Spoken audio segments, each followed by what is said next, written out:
Howdy, folks, and welcome to another day in the Milky Way. We got another great show for you, but tonight I want to tell you a little bit first about we're going to do Young Wild West from the Wild West. We're going to continue on with the Prince of the Saddle and join Young Wild West as he chases the Indians tonight. So stick around. This is chapter 5, part 3 of this Young Wild West show. And as you can see, there's Young Wild West right in the background of me. From way back in the day. So, during the summer here, we got to go back to the times of yesteryear so we could just have a little bit of whatever's going on, zone out, tune in. You don't even have to look at the pictures, or you can read the words if you want. But as it goes, listen to my voice, and you will hear what is going on. And anyway, so what is going on? I'll tell you, I heard from Big Al, and he has said that he does have cards done. He is working hard. There was a problem, and he's redoing the cards, and he's working hard to get those angel cards ready for you. So don't worry about it, and if you want to get some, get in on it. Help support the cause. This costs a lot of money for Al to get the cards set up. He's really not making anything for it. It's for the Soul Tribe. Think of all the hours he's putting in on these Soul Tribe cards. He is, you maybe think he took a little break or hiatus, but he's been hard at work. Just like you and me, he's under the radar, staying away from the government conspiracy theorist guys and the undercover hoodoos and woodoos, and been making these cards, working hard late nights like one of Santa's little elves, if you want to put it that way. So go over to the Crystal Network and order yourself a deck of these cards. Now, it's going to cost you $50. But it's a good investment if you want a nice deck of angel cards, handmade. These are one-of-a-kind cards. There's going to be like 100 decks, and get yours. They're going to be great to have. Just like the other cards we have. I don't know. I think I got a set somewhere here that I always keep. Oh, yeah, I got it. And these are the other cards, and I'm sure he still has some of these left. And I'm going to tell you, these cards with Brian's picture on them, and the Milky Way Soul Tribe cards. And who did I pick out? This is Michelle Cannon. There you go. She's the card of the night, lady of the night. She is. And so I want to say that these cards are nice. They're printed nice. They got a good feel to them. These other cards are going to be. I assume they're going to be a little bit bigger. There's going to be plenty of them. 72 of them, as a matter of fact. So there's more than a 52 deck card thing. They're going to have things on there that you can read and talk about, and you can pass these down to your kids and their grandkids in the future. So, like I said, I would say to go get yours today, order them up, and have them ready for the future. Tomorrow night, I'll have some stuff. He sent them on my phone, and I will be able to download them and have them on for you tomorrow night. So, during Native American Myths and Legends, number 37 it'll be. So with all that said, we're going to get right on with the show. So we don't dilly-daddle. I'm probably don't want to waste your time. All of you have valuable time, just like I do. And with that said, we're going to get right on with Young Wild West and continue on where we left off last time. And I'm going to shut this off because I think that's making noise. I don't know for sure, but it's somewhere there. Got the air conditioning on. It's hot right now. If you're joining me just now, it's July 11th, 2022. And so I'm going to share my screen with you all. Thank you for coming. I want to say again, thank you. Thank you, thank you, thank you. And here we go. Look at that, everybody. And we're going to go to that because you don't need to see my ugly mug. And here we go. Here we go. Chapter 5. Okay, with the handsome sorrel running like the wind, young Wild West gained rapidly on the Indians. He had no intention of getting into an open fight with them. He felt that if he would rescue the girl, he must do so by strategy. So he concluded to shoot off to the right and ride till he had headed the redskins off. Then he might be able to do something. The noise made by the hooves of the Indians' mustangs drowned that made by the sorrel. And as it was pretty dark, the boy was not seen as he got abreast of the band of an eighth of a mile distance.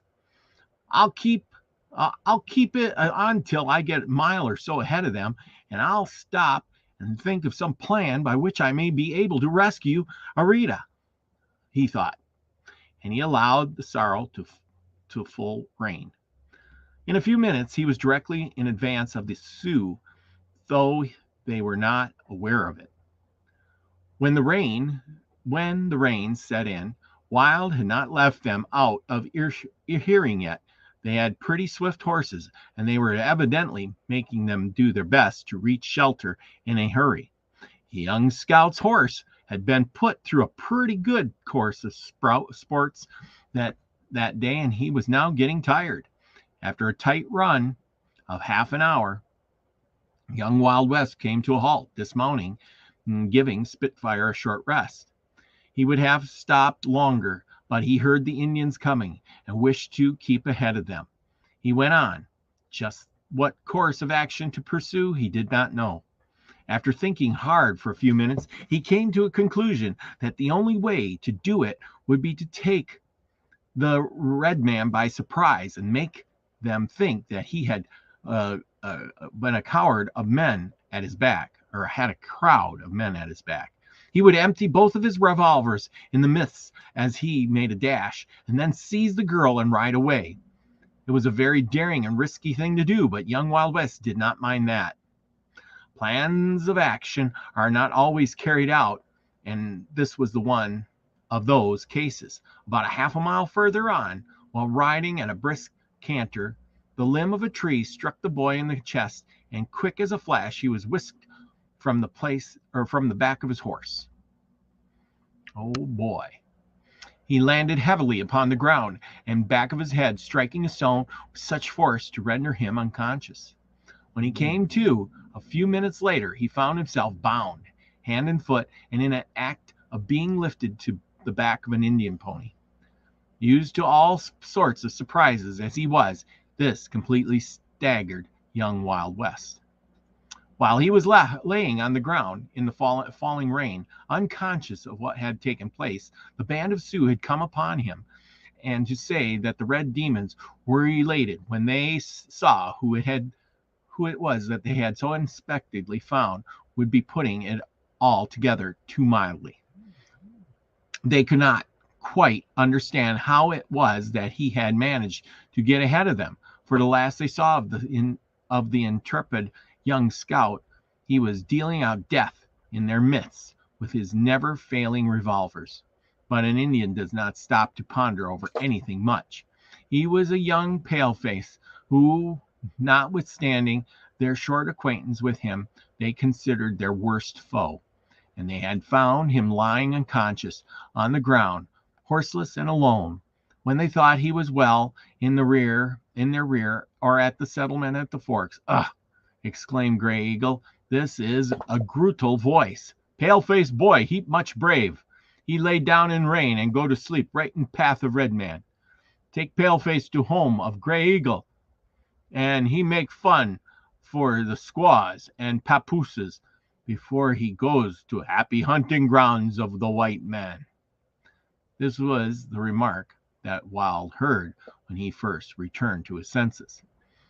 It all came to him like a flash now, and he was himself almost instantly, but was utterly helpless. In spite of his struggles, his ankles were tied securely by the ropes which was passed under the belly of the pony. Just then he thought of his horse, Spitfire. He ceased his struggles and looked anxiously around him. A solitary torch in the hands of one of the red warriors was the only light, and that flickered as though it would go out at any moment, as the falling rain drops came in contact with the flame. Within the radius of the light cast by the torch, his horse was nowhere to be seen. They had not gotten him, he thought. It is not likely that he would allow himself to be caught by them. Anyhow, I'm glad he got away, and I hope if ever I get out of this scrape that I will be able to find him again. Poor Spitfire. He served me well as long as I remained on his back. Young Wild West was thinking more about the loss of his sorrel stallion. Just then he was about the precarious position of which he himself was placed. It was not the first time he had been captured by Indians, and probably that was why he was less concerned. The truth of the matter was that he had not the least doubt but what he would get out of the scrape, all right.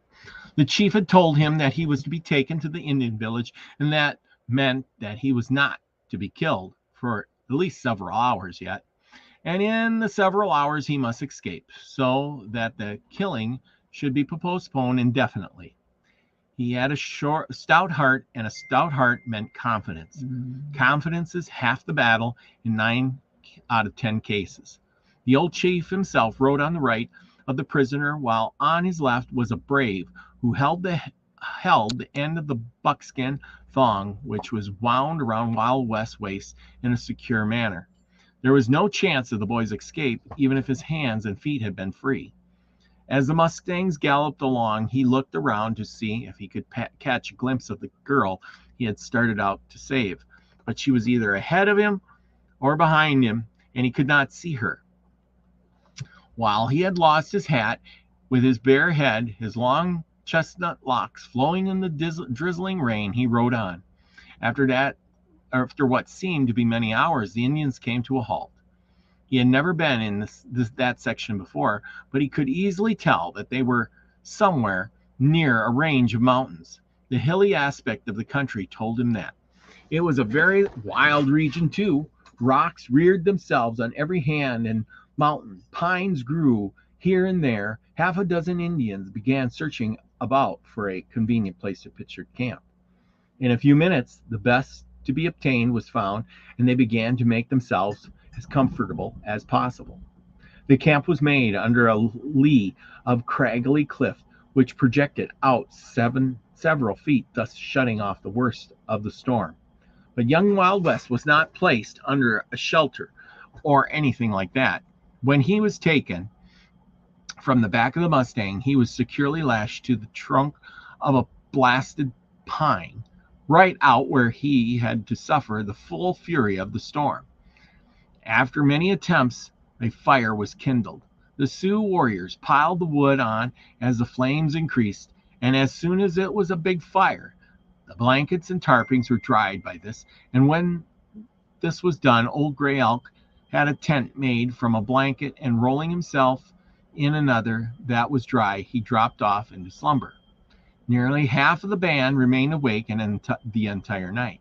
As the young Wild West, there was no danger in his falling asleep. His position would not permit him, even if he had felt that way inclined. He had not been tied to the tree very long when he caught sight of Arita. A couple of Indians were fixed a place for her in a niche in the rocky wall. The chief must have given orders that she should be treated right, as they seemed to be very painstakingly.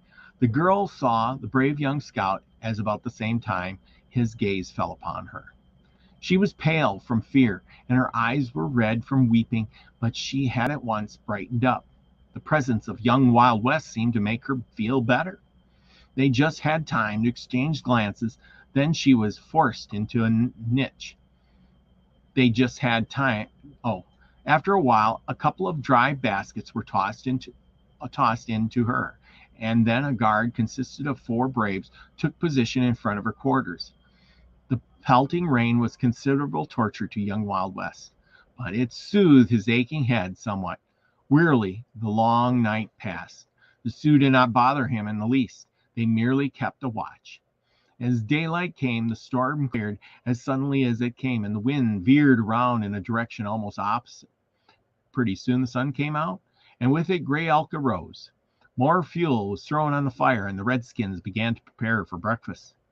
They had slain 2 buffalo the day before, and they had brought the meat with them. The fire was not a great distance from the boy, who was tied to a tree, and between it and the sunshine his clothing began to dry. While the breakfast was being cooked, Gray Elk called half a dozen of his favorite warriors to practice at throwing the tomahawk. Young Wild West was to be the target, or rather, they were to see how near they could come to him without hitting him. He knew what they were up to the moment the old chief called the braves.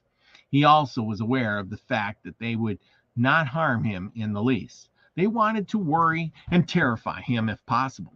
The Red Friends loved to torture a victim before killing him. 6 Indians lined up, each with a tomahawk in his hand. The chief measured off the distance and then gave the signal for them to begin. The first point of his tomahawk carefully, and then let it whirl, apparently straight for the brave boy's head. It struck the tree about 6 inches above his head, remained sticking there. He did not flinch, and Gray Elk looked surprised. The next of the hatchet-like weapons hit the tree very close to his left shoulder and glanced off, landing upon the ground 20 feet away. The face of young Wild West was slightly pale, but there was no sign of fear written on it. He never moved a muscle. The third Sioux hurled his tomahawk with unrearing aim, and embedding it into the tree so close to the captive's right shoulder that it must certainly have grazed his clothing. The fourth put one of his on his left side in a similar spot, and the fifth landed between his legs at the knees, but failed to make it stick there. There was only one left to throw now, and he was the champion of them all at the particular line of business. He was a favorite son of the chief called Spotted Hawk, and he was scarcely more than a boy. He took careful aim and then let the deadly weapon drive as it with all his might. As it struck, it seemed that the head of young Wild West must surely been severed from his body. But no, the head did not drop, and the brave boy did not so much as wink an eye. So skillfully was the tomahawk thrown that the point blade embedded itself into the tree and allowed the handle to come squarely across the boy's neck, just touching his skin. It was a good shot, and Gray Elk applauded his son warmly. Something like a sigh of relief came from his lips of Wild, but he did not let the Indians know even that much. The sort of sport was not to his liking. He thought he had better praise the braves for their skill, so he calmly said, "The braves of Gray Elk have good eyes and steady hands. They can throw a tomahawk as straight as a white man can shoot a bullet." The old chief looked at him for a moment, but said nothing, and walked away, followed by the 6 who had shown their skills. None of them could quite understand why the captain could display such extraordinary nerve. They believed him to be something above common run of pale faces, and Wild was not slow to see that they had made a deep impression on him. But he knew that he would be subject to all kinds of horrible tortures before the end would come, unless he made an escape ere the Sioux village was reached. The red men now took a further notice of him, but busied themselves about getting their breakfast. Young Wild West was watching, anxious for Arita Murdoch, who appeared, and presently was graffitied by seeing her led. He was gratified by seeing her led from the place where she had passed the night. Her appearance showed that she had been awake all night. She was a brave girl, but the awful fate that was most certainly in store for her was prey heavily upon his mind. Her hope was that the soldiers from the fort would arrive before the Indians started for their village. She knew that she must was as good as lost if they once got her there. And young Wild West was sure to be tortured and finally killed when they got there. She knew that because she had heard Gray Elk tell him so shortly after they found him and made him prisoner. While the Sioux ate their morning meal and conversed in their own language, she kept her eyes fixed on the handsome young captive. 10 minutes passed. The red men got up from around the fire and made preparations to move. A piece of half-cooked buffalo meat was tendered the girl, but she refused it. In another 10 minutes, they were ready to move. A mustang was led out, and 2 of the red demons advanced to the tree to untie the captive and put him on the back of the animal. Then it was that something happened that made the heart of the girl leap, and an exclamation of joy intermingled with astonishment came to her lips. As the Indians stepped up to young Wild West, his arms flew up as if in magic, and a revolver in the other of his hands began cracking. He made a move forward with the buckskin thongs dropped to the ground. A Sioux fell back in amazement, more than one, biting the dust from the effects of the dreadful fire. Other shots could be heard too, and old Gray Elk and his followers jumped about in wild dismay. Young Wild West had made a bound for the girl, and just as he reached her, there was a sudden crashing in the bushes close at hand. The next instant, Spitfire, the boy's handsome stallion, appeared. Chapter 6: The Leap for Life or Death. Jim Dart, the Robody, looked at Cheyenne Charlie in surprise when he said the Indians were camped close by them, and the young Wild West was prisoner among them. I can't imagine how they managed to catch him, said Jim. I can't even think that he would be careless enough to allow the Reds to get him to their clutches. It's their gal has caused it. Your kin depending on that, remarked Jack. Well, no matter what was their cause of it, he is there, and we ain't trying and getting him away from him. And Charlie began to tighten his belt as if to get himself into shape for a struggle of some sort. Sure, exclaimed Jim. Wild must be saved. And that gal there too, added Robity, who showed great feeling for the gentler sex, even if they were cause of a getting a man into trouble. Satan, exclaimed Cheyenne Charlie, get her guns ready. We've got to do some tall old shooting. We must make that Sioux believe that there are about 50 of us, and we ain't bagging anyway, right and left to him. One of us must cut him loose. I'll do that if you say so, said Jim, and got out his knife and drew his thumb across it to test its keenness. And of course it was sharp, I'm sure. All right, come on. The Sioux are cooking their breakfast, and they'll be ready to move in a few minutes. After again making sure that their weapons were ready for an instant use, the trio started out, leading their horses with them. Cheyenne Charlie led them for about 100 yards and then came back to a halt. We must leave our horses here, he said in a whisper. It won't do us any good to get them any closer. Accordingly, the steeds were hitched to saplings, and then the scout led the way cautiously through the undergrowth. As everything was pretty well soaked from the heavy rainfall, they were able to proceed without danger of a drying twig cracking under their feet. The nearer they got to the Indian camp, the more cautious they became. They could hear the grueling voices of the redskins plainly, and it struck them that something out of the ordinary was taking place. Half a minute later, they were at a spot where they could look right up into the camp.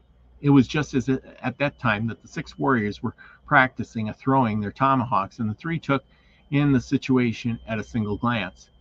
Jim Dart raised his rifle to send a bullet crashing through the brain of a brave as he raised his weapon to hurl it at the boy to the tree, but Charlie stayed him. Don't, he whispered. They ain't going to hurt him. Wait till they get through, see? They don't phase him a bit. Young Wild West has got an iron nerve. As soon as they get through with that, they'll call their fun. They'll go and get their grub. When it'll be time for us to go getting our work done. So they wait until the chief and the 6 Indians walked away from the tree. As Cheyenne Charlie said, he would be proper time to act, and it would be so to be proved it. Jim Dart, knife in hand, began to crawl to the tree young Wild West was bound to. He had to be careful, for there were Indians close by and captive.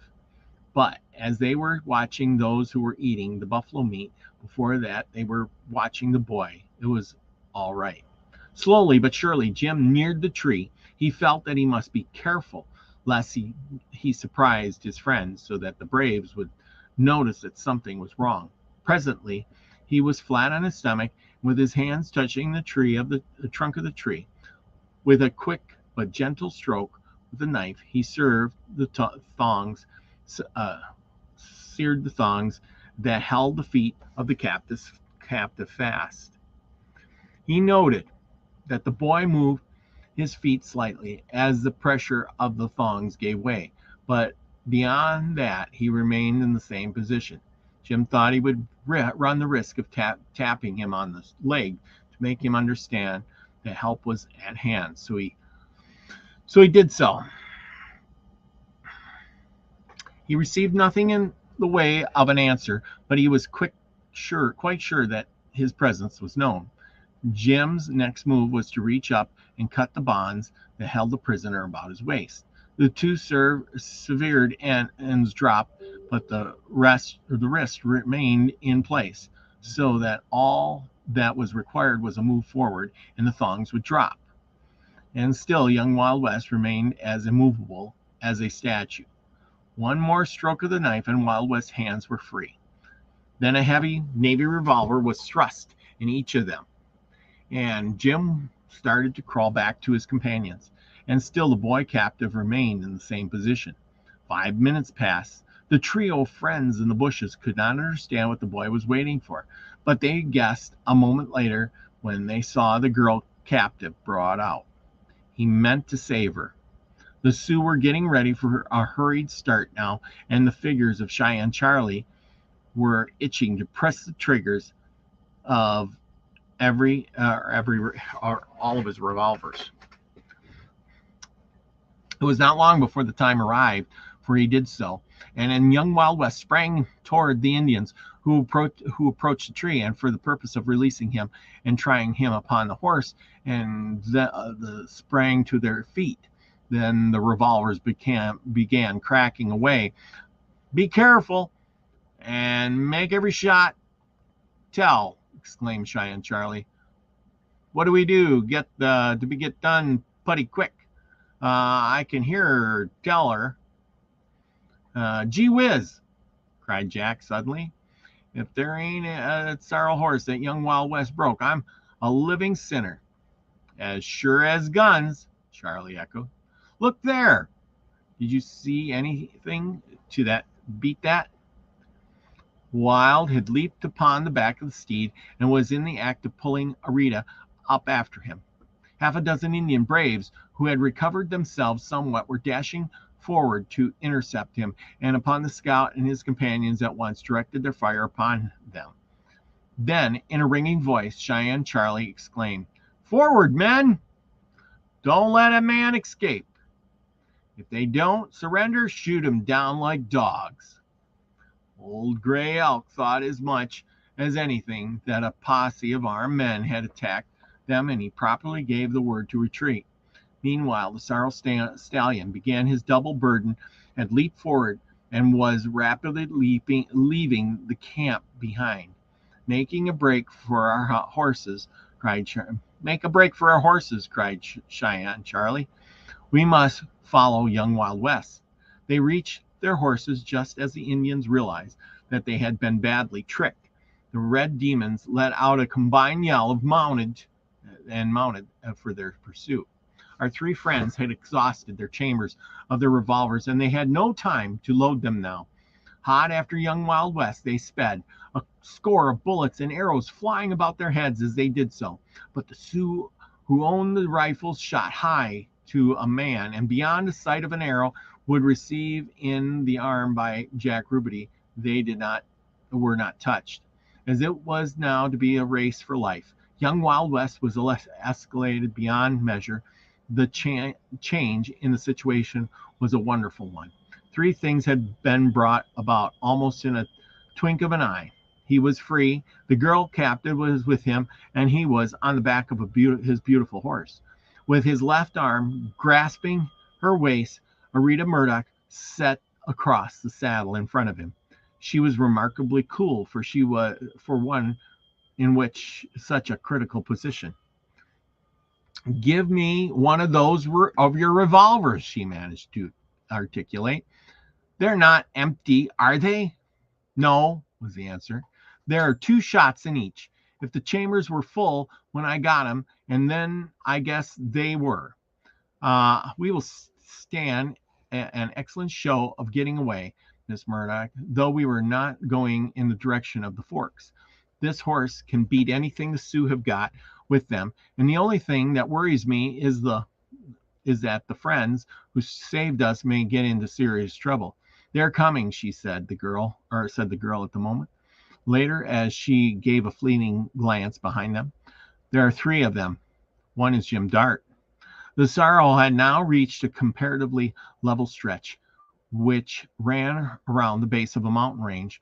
Without being urged to a particular, he increased his speed. "Steady, Spitfire," said his master. "We must not leave the friends who saved us too far behind. Steady now." But the horse did not want to be held back, and it was with great difficulty that Wild West held him down. The shooting was still fast and furious, which told them that the Sioux, though they were still, had them in range. Occasionally, the whiz of a bullet could be heard, but in a minute or 2 more they died out altogether. Thud, thud, thud. The hoofbeats of the 3 horses behind them could still be heard plainly, though at times they could not be seen at all. So dense was the undergrowth. "Come on, boys," called Wild West. "If our horses are fresh, we will surely get away from them." "As sure as you're born, we will," came back the answers from Cheyenne Charlie. "We're gaining every second." A little farther on, they came to a point where they were compelled to turn their right angles on account of a particular wall of rock. This brought them a trifle nearer to the yelling horde of Sioux, and Wild was afraid that they might turn and intercept them by riding straight across, instead of following the winding trail they had left. If they were acquainted with the section of the country, it was almost certain that they would not do this. Cheyenne Charlie and his 2 companions were nearly 200 yards behind the sorrel and his double burden, and the foremost of the Indians a trifle more than that distance behind them. The growth of the trees was so dense that none of them could see the other half of the time. Suddenly the whoops of the Indians ceased. What did that mean? Young Wild West was undecided. What do you do but conclude to keep right on? 5 minutes later, the fierce yells of the Sioux broke out afresh, coming from a point almost directly ahead of them this time. Before the boy could slacken his speed to turn around, the Indians were right upon him. They had taken the short cut across and had headed him off. Young Wild West cast one swift glance around him. A few feet ahead of him was a narrow ravine. It was not over 6 feet in width and appeared to be the only place of refuge just then. Holding Arita tightly, he swerved his horse around and into the narrow defile, and the animal bounded. The yells of the Indian turned to exultant cries at this move, and they did not offer to fire a shot or send an arrow after him. It struck the boy that they must know that they had him cornered, and he nerved himself for a desperate fight. But that had become what had become of Cheyenne Charlie and the rest. If they could manage to stand off the Redskins till he could make them a stand behind him, some boulder, he might yet have a chance. The swift-footed sorrel dashed up the narrow defile with the speed of the wind, and after him came the bloodthirsty savages in single file. Arita now raised her revolver Wild had given her, and taking a quick aim, she pressed the trigger. The bullet sped true to its mark, and the foremost savage rolled from his horse, temporarily blocking the way for the others.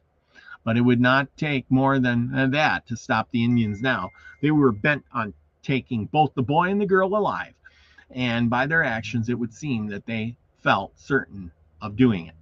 The ravine widened slightly when a couple of 100 yards had been covered, and the next instant young Wild West saw something that caused him to turn deadly pale. He had just rounded a slight bend, and right in front of him, not 50 feet distance, was a yawning chasm. On either side were perpendicular walls of rock, thus making no possible way to escape. And the sorrel had managed to get the bit between his teeth and was running faster than ever. In a second, it would be all over. The Sioux were yelling, themselves hoarse now. They expected to see young horseman pull up his steed and come to a halt, but he could not have done that anyhow.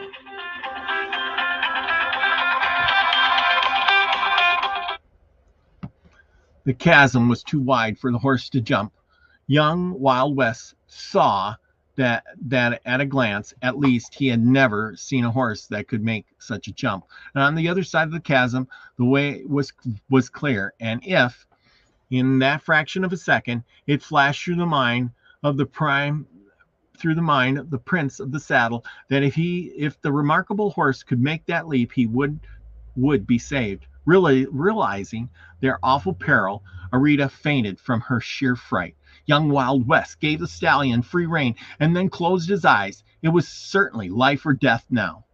The next instant he felt the muscles of the animal quiver, and then he rose into the air. Thud! The hoofs of the forelegs struck the other side, and the boy opened his eyes, and there was one long, dragging leap forward, and the dreadful chasm was left behind. Around a bend, the stallion turned of his own accord, and the Indians, who had become hushed the instant they saw the leap was going to be made, broke into yells of anger and jargon. There was not one of them who dared urge his horse to do the fearful leap that the sorrel made with his double burden. Wild, involuntary, tightened his grip on the bridle rein and found that he once more had Spitfire under control. The horse had to go the bit as much as to stay. I have done my part, now it's do yours. Half a minute later, Wild found himself back on the same trail, and who should he come upon but Cheyenne Charlie and his two companions. The trio gave a wild cheer and delight. "Come on," cried Jim Dart. We have got plain sailing over the back track." And was indeed such was indeed the case. Before the Indians could get anywhere near them, they were galloping for the late Indian encampment, and when this was reached, they turned direct for the forks.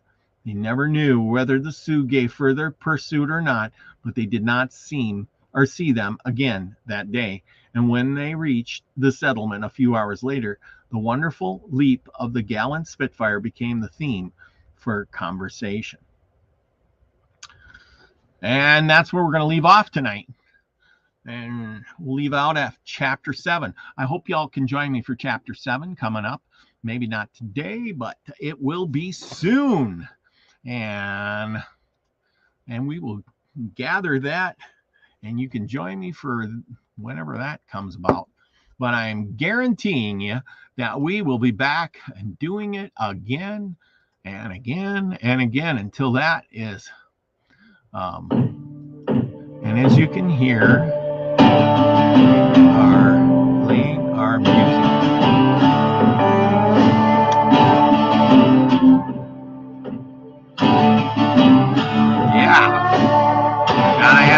Western music.